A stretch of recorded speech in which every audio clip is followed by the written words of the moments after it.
कभी सोचा है सोडा कैन खोलते ही वो फस की आवाज क्यों आती है? या फिर जब हम पहाड़ों पर जाते हैं तो चिप्स का पैकेट एकदम गुब्बारे जैसा क्यों फूल जाता है? ये कोई जादू नहीं है, बल्कि इसके पीछे है कुछ अदृश्य नियम जो हमारे आसपास की हवा को कंट्रोल करते हैं। और पता है, इसका राज सिर्फ 3 चीजों के एक बहुत ही आसान से रिश्ते में छुपा है। तो आज हम इसी को समझने वाले हैं 5 हिस्सों में। बिल्कुल बेसिक से शुरू करके उस एक मास्टर फॉर्मूले तक पहुंचेंगे जो इन सभी नियमों को एक साथ बांध देता है। ठीक है, तो चलिए शुरू करते हैं। सबसे पहला सवाल, आखिर एक गैस गैस क्यों होती है? देखिए, ठोस या तरल चीजों में जो अणु होते हैं वो एक दूसरे से काफी चिपके हुए होते हैं, पर गैस के अणु वो एकदम आजाद पंछी की तरह हैं। उनके बीच इतनी ज्यादा खाली जगह होती है कि उन्हें आसानी से दबाया जा सकता है, मतलब कंप्रेस किया जा सकता है, और वो जिस भी कंटेनर में हो उसे पूरा का पूरा भर देते हैं। तो किसी भी गैस का बर्ताव समझने के लिए हमें बस 3 मेन प्लेयर्स को समझना होगा। ये तीनों ही मिलकर गैस की पूरी कहानी तय करते हैं। और ये 3 हीरो हैं: प्रेशर यानी ताप, वॉल्यूम यानी आयतन, और टेम्परेचर यानी तापमान। गैस के नियम असल में और कुछ नहीं, बस वो रूल्स हैं जो बताते हैं कि ये तीनों एक दूसरे के साथ कैसे बर्ताव करते हैं। अब मजे की बात यह है कि पुराने वैज्ञानिकों ने इन नियमों को बड़ी चालाकी से खोजा था। उन्होंने क्या किया? उन्होंने एक खिलाड़ी को साइड में बिठा दिया ताकि वो बाकी 2 के बीच का रिश्ता आराम से समझ सके। सबसे पहले मैदान में उतरे रॉबर्ट बॉयल।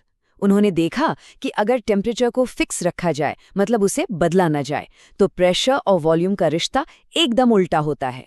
मतलब अगर गैस को दबाकर छोटी जगह में फिट करने की कोशिश की जाए तो उसका प्रेशर बढ़ जाता है, और अगर उसे फैलने की जगह दी जाए तो प्रेशर कम हो जाता है। इसका सबसे बढ़िया उदाहरण है साइकिल के टायर में हवा भरना।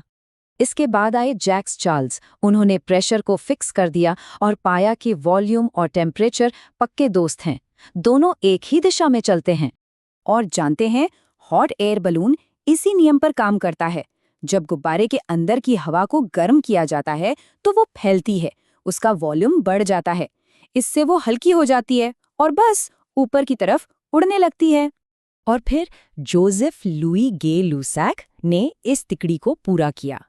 उन्होंने वॉल्यूम को फिक्स रखा, मतलब गैस को एक बंद डिब्बे में रखा, और पाया कि जैसे जैसे गैस को गर्म करते हैं उसका प्रेशर भी बढ़ता जाता है।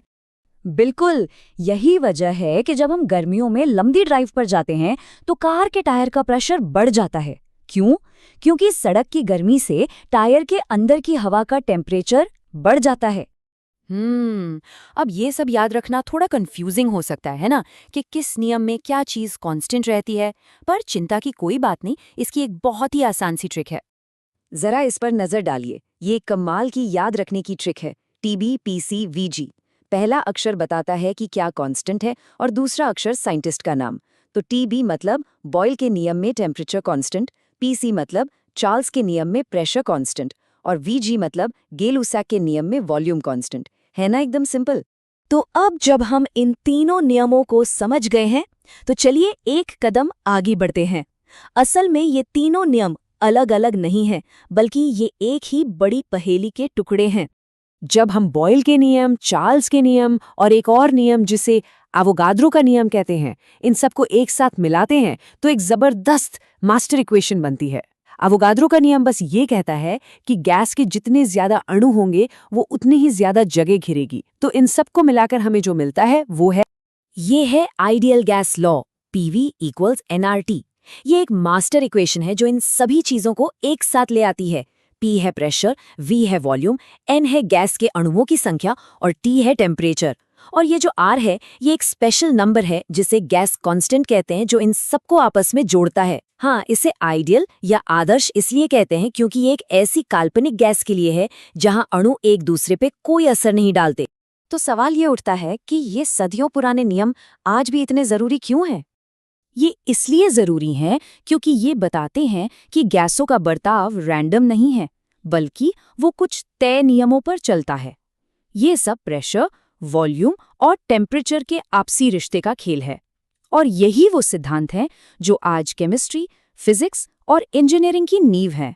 सोचिए, सोडा कैन की फिज से लेकर हमारे फेफड़ों में जाने वाली हवा तक हर जगह ये नियम काम कर रहे हैं। और इसी समझ की वजह से हम इंजन से लेकर लाइफ सपोर्ट सिस्टम तक सब कुछ डिजाइन कर पाते हैं।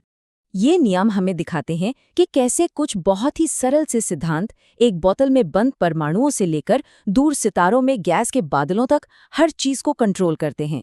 और ये एक बड़ा सवाल छोड़ जाता है, ऐसे और कौन से अदृश्य नियम हैं जो हमारी नजरों के ठीक सामने काम कर रहे हैं, पर हम उन्हें अभी तक समझ नहीं पाए हैं?